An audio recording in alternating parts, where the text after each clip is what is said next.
A day in my life as a hog raiser. Papaliguan natin ang mga baboy sa isang araw, 2 beses. Morning at tanghali.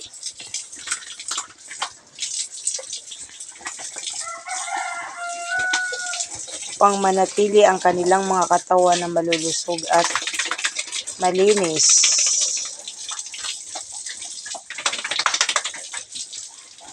Lalong-lalo na sa panahon na sobrang init, kailangan talaga sila papaliguan. Pero pag medyo makulimlim ay hindi na lang paliguan.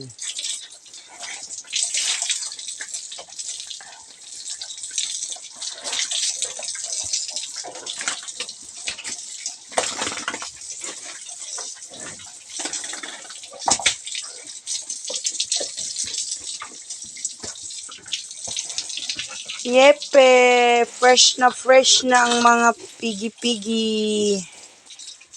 Fresh na ang mga palangga ni Gaga. Oh, sarap na sarap sila. Ayan. Pigi oink oink.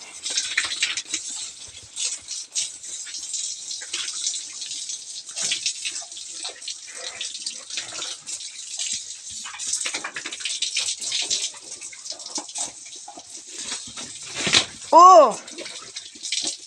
Huwag makulit.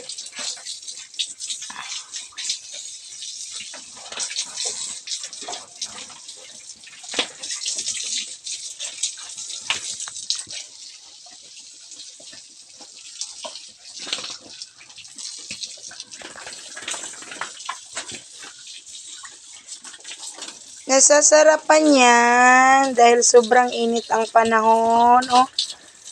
Oh. Sobrang likot.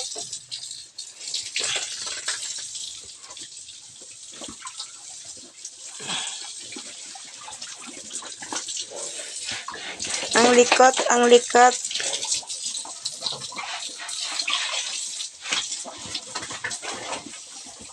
Thank you for watching, guys. God bless us all.